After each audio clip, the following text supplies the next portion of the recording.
আসসালামু আলাইকুম। এসএসসি ২০২৬ সালে আপনারা যারা পরীক্ষা দিবেন, আপনাদের জন্য ইংরেজি ফার্স্ট পেপারের সাজেশন নিয়ে হাজির হয়েছে এই ভিডিওতে। গতদিন আমরা আরো একটা সাজেশন দিয়েছিলাম, মানে গত ভিডিওতে আরকি। সো সেখানে আমরা সিন প্যাসেজ এবং আনসিন প্যাসেজ এর উপরে সাজেশন দিয়েছিলাম। এই ভিডিওটাও কিন্তু প্লে লিস্টে রয়েছে। এই প্লে লিস্টে গেলে কিন্তু আপনারা এখানে সাজেশনটাই পাবেন এসএসসি ২০২৬ এর জন্য। সো আজকে আমরা ইংলিশ ফার্স্ট পেপার এই যে দেখতে পাচ্ছেন এইটার আমরা আপনাদের জন্য রিটেন পার্ট, যেটা রাইটিং পার্ট, কমপ্লিটিং স্টোরি এবং ডায়ালগ, এগুলা পাশাপাশি নিচের দিকে আমি ওই যে অ্যান্সারিং যে কোয়েশ্চেন্স পোয়েম থেকে দিতে হবে এবং স্টোরিজ থেকে দিতে হবে সেইটাও আপনাদেরকে সাজেশন আকারে দিব। ইনশাল্লাহ আপনাদের জন্য সুবিধা হবে এটা। এবং আপনারা সবসময় একটা কথা বলে থাকি যে আমি যখন আপনারা সাজেশন পাবেন সেগুলোকে একটু বেশি গুরুত্ব দিয়ে পড়বেন। আর একদমই সেগুলোর উপরে খুব বেশি ডিপেন্ডেন্ট হয়ে যাবেন না। মানে আপনি অবশ্যই আপনার জন্য একটা পুরো একটা প্রিপারেশন নিবেন। কিন্তু তার ভেতরে এই সাজেশনে দেওয়া এই যেই টপিকগুলো থাকছে বা যে কোয়েশ্চেনস গুলো থাকছে সেগুলোকে একটু বেশি জোর দিয়ে পড়বেন। ধরে নেওয়াই যায় যে এখান থেকেই আসবে। তারপরেও তো যদি বলে তো একটা কথা আছে।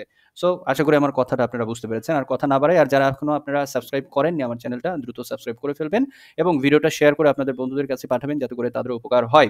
সো এখানে দেখেন কমপ্লিটিং স্টোরি, এইটা আপনাদের এগুলো এসএসসি পত্রের ১০ নং প্রশ্নের জন্য থাকবে, মানে ১০ নাম্বার প্রশ্নে এটা থাকবে এবং আপনাদের ১১ নাম্বার প্রশ্নে থাকবে ডায়ালগ। ঠিক আছে? সো এইখানে আমি মোটামুটি ১২টা করে দেওয়ার চেষ্টা করছি। সো এই ১২টা যদি আপনারা ভালোভাবে পড়েন তাহলে আশা করি আপনাদের আর কোনো ঝামেলা হবে না। এইখানে দেখুন আমি পড়ে দিচ্ছি, a fire accident in a garment factory, এইটা অর্ধেক অংশ দিয়েছি। সামনে আরো কিছু থাকতে পারে। আপনি জাস্ট আপনাদের যে গাইডটা আপনারা পড়বেন রাইটিং পার্ট মুখস্থ করার জন্য, সেই গাইডে গেলেই এই অংশটা আপনারা খুঁজে পাবেন। কোনো অসুবিধা হবে না। যারা দেখেছেন তারা তো এমনিই বুঝতে পারছেন। কোনো অসুবিধা হবে না। জাস্ট এতটুকু দেখতে পেলেই আপনারা খুঁজে বের করতে পারবেন কোনটা কখন হবে। তারপরে দেখেন সূচিপত্রে গেলেই পাবেন। ২ নম্বরে দেওয়া রয়েছে completing story where there is a will there is a way. খুবই ভালো এটা। তারপরে failures are but pillars of success, এটাও খুবই ইম্পর্টেন্ট। তারপরে দেখেন dress doesn't make a man great, এটাও খুবই ভালো একটা গল্প আর কি। Two rats and the monkey, এইটা আরো একটি। তারপরে who is to build the cat, slow and steady wins the race, nobody believes a liar, grapes R sour, unity is strength, Bayezid's devotion to his mother, and honesty is the best policy. So এইগুলো completing story বা story writing এ আপনারা পাবেন। একটি কথা বলে নেওয়া ভালো, story writing কিন্তু দুই ভাবে আসতে পারে। একটা হলো ট্র্যাডিশনাল যে স্টোরিগুলো, যেগুলো আমরা ছোটবেলা থেকে পড়ে বড় হয়েছি, সেগুলোর ভেতরে কিন্তু এখানে দেওয়া রয়েছে ম্যাক্সিমাম গুলো। ঠিক আছে? আর আরেকটা হচ্ছে ক্রিয়েটিভ স্টোরি। তো ক্রিয়েটিভ স্টোরি আপনাদেরকে ওইভাবে কমন দেওয়া সম্ভব নয়। কেননা ক্রিয়েটিভ স্টোরি এমন একটা কোনো অংশ লিখে দিয়েছে, তারা বানিয়ে লিখে দিয়েছে, আপনাকে জাস্ট সেখান থেকে পুরো গল্পটা আপনার মতো করে শেষ করতে হবে। আপনি যেদিকে খুশি ওইটাকে নিয়ে যাইতে পারেন। আপনার গল্পের প্যাটার্নটা ঠিক থাকলেই হলো, বাক্যগুলো ঠিক থাকলেই হলো। আশা করি আপনি সেখানে একটা ভালো মার্কস ক্যারি করতে পারবেন। আর এই যে ট্র্যাডিশনাল যেই স্টোরিগুলো থাকে, এগুলো কিন্তু জানা গল্প আমাদের, যে কোনটার সাথে কি হয়, কোন গল্পের শেষটা কেমন হয়। সো এইখানে আপনি যদি ক্রিয়েটিভিটি দেখাতে যান তাহলে কিন্তু হিতে বিপরীত হতে পারে। সো এইগুলো আপনাকে যেমন রয়েছে সেরকম ভাবেই লিখতে হবে। আশা করি বুঝতে পেরেছেন। আরো একটি কথা, আপনাদের কমপ্লিটিং স্টোরি এবং ডায়ালগে কিন্তু ১৫ মার্কস আছে। মানে এই ২ টা প্রশ্ন লিখলেই কিন্তু আপনারা ৩০ মার্কসের একটা আনসার করে ফেলছেন। সো এটা খুবই ইম্পোর্টেন্ট। আপনারা অবশ্যই মনোযোগ দিয়ে ভালোভাবে এগুলো পড়ে যাবেন, হ্যাঁ? তারপরে দেখেন ডায়ালগ। ডায়ালগে এখানেও বলছি, ডায়ালগের সামনে আরো অনেক কিছু কথা আছে, বাক্য আছে, সেগুলো আপনারা গাইডে দেখে নিবেন।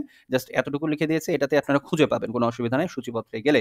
Importance of tree plantation, importance দিয়ে দেখেন অনেক কয়েকটা রয়েছে, আমি সেগুলো একসাথে দিয়ে ফেলেছি। Importance of tree plantation, importance of physical exercise, importance of games and sports, importance of learning English and importance of early rising. এগুলো আপনারা পড়বেন, এগুলো কিন্তু আসার একটা সম্ভাবনা আছে। তারপরে দেখেন the necessity of reading news paper, এটাও কিন্তু importance of reading news paper দিতে পারতো, সে জায়গাতে নেসেসিটি ব্যবহার করেছে। তো এরকম একটু ওয়ার্ড যদি দু একটা চেঞ্জও করে, আপনারা বুঝবেন যে এটা আসলে কিসের উপরে লিখতে বলেছে। সো এইখানে আপনারা দেখেন ৭ নাম্বারে the merits and demerits of using mobile phone, এখানে এটা বোঝানো হচ্ছে যে যেই ভালো গুণগুলো রয়েছে, মানে দোষ ত্রুটি থাকতে পারে এবং ভালো গুণাবলীও থাকতে পারে, সেইটা নিয়ে কিসের উপরে, সেটা হলো মোবাইল ফোন ব্যবহারের বিষয়ে কথা বলা হয়েছে। তারপরে দেখেন দ্য ইউজফুলনেস অফ কম্পিউটারের যে ব্যবহারের যে দিকগুলো রয়েছে সেগুলা, এবং সেটা কতটা আপনার জন্য কার্যকর সেই বিষয় নিয়ে এখানে কিন্তু বলা হবে। ঠিক আছে? বা দরকারি এটা সেটা বোঝাচ্ছে। তারপর দেখেন how to eradicate the illiteracy problem from Bangladesh. Eradicate বলতে বোঝাচ্ছে ধরেন কোনো কিছু একদম সমূলে উৎপাটন করে ফেলা বা উপড়ে ফেলা, বা একদম দূর করে ফেলা, মানে আমাদের অশিক্ষার যে ব্যাপারটা, হ্যাঁ? এইটা আমরা কিভাবে দূর করব বাংলাদেশ থেকে, সেটা নিয়ে কিন্তু এখানে কথা বলা হয়েছে। আশা করি এটাও বুঝতে পেরেছেন। এরপরে দেখেন the bad effects of smoking, ধূমপানের যে খারাপ দিকগুলো রয়েছে সেটা।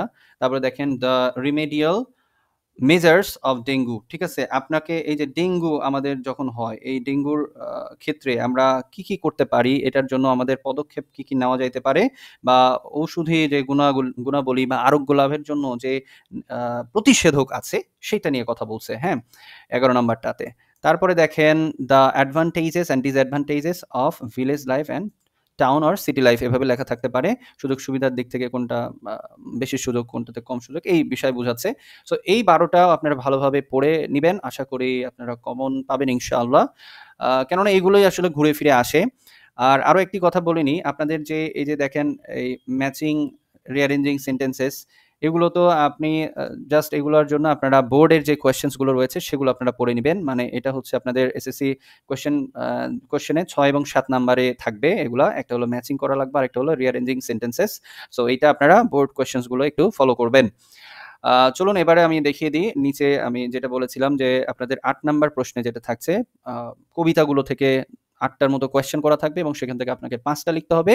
প্রতিটি প্রশ্নের মান ২। মানে আপনি ১০ মার্কস পাবেন এই ৮ নাম্বার কোয়েশ্চেনটা লিখলে। আবার এই ৯ নাম্বার কোয়েশ্চেনে এইখানে প্রশ্ন করা হবে গল্পগুলো থেকে। আপনাদের টেক্সট বুকে যে গল্প আছে সেখান থেকে, এবং এখানেও প্রতিটি প্রশ্নের মান কিন্তু ২। এখানেও থাকবে ৮ টা প্রশ্ন। আপনাকে লিখতে হবে ৫ টি, মানে এই জায়গাতেও ১০ টা নাম্বার আপনি পেয়ে যাচ্ছেন যদি ঠিকঠাকভাবে লিখতে পারেন। সো এটার জন্য আপনারা এই যে কয়েকটা দাগিয়ে দিয়েছি, এগুলো আপনারা পড়বেন। ইনশাআল্লাহ এখান থেকে আসার সম্ভাবনা আছে। অ্যান্ড এই পাশে দেখেন এদিকে ১ম এ আমি কবিতাগুলো দিয়েছি। ও মি ও লাইফ, তারপরে বুকস টু মাদার্স রিমেম্বার, তারপরে the sense of the, time, you old gypsy man, stopping by woods on a snowy evening. আমি আসলে আপনাদের এই সাজেশনের এই প্লেলিস্টে এগুলো কিন্তু এড করে দিব। আশা করি তাতে করে আপনাদের সুবিধা হবে। আর এই পাশে দেখেন গল্প যেগুলো, সেখান থেকে mister Moti, the purple jar, part 1, 2, 3 তিনটাই একসাথে, আ পাউন্ড অফ ফ্লেশ এইটা, the three cascades, the trial, এইগুলো আপনি যদি পড়েন আশা করি আপনার যে ৮ টা কোয়েশ্চেন থাকবে সেগুলো আম পাওয়ার সম্ভাবনা আছে। ওই যে আমি একটা কথা বারবার বলছি, আপনি এগুলো ভালোভাবে প্রিপারেশন নিবেন এগুলোর উপরে। এর বাহিরেও আসতে পারে। আপনার গাইডে যতটুকু এই অংশের জন্য দেওয়া রয়েছে সেগুলোতে একটু চোখ বুলিয়ে যাবেন। সবগুলোতেই চেষ্টা করবেন চোখ বুলানো যতটুকু আপনার পক্ষে সম্ভব হয়। আর এই কয়েকটিতে আপনি খুবই ভালোভাবে দেখে যাবেন। এইখানকার যে কোয়েশ্চেনস গুলো রয়েছে সেগুলো খুব ভালোভাবে বোঝার চেষ্টা করবেন যাতে করে আপনারা সুন্দরভাবে লিখতে পারেন। এগুলোকে আপনারা ভয় পাবেন না। এগুলো কিন্তু ইজি, ওই যে কোয়েশ্চেন আনসারের সেম টু সেম। জাস্ট এখান থেকে বলা হচ্ছে স্টোরি থেকে কিছু আসবে আর কবিতা থেকে কিছু আসবে। এইটা একটু আলাদা, বাট এইখানে কিন্তু খুবই ইজিলি আপনারা ২-৩ লাইন করে যদি উত্তর দিতে পারেন প্রতিটা প্রশ্নের, অথবা ২ লাইন, সর্বনিম্ন ২ লাইন উত্তর দিবেন।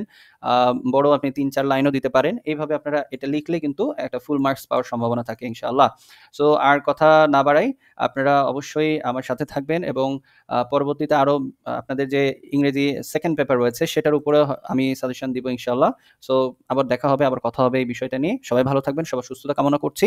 আল্লাহ হাফিজ।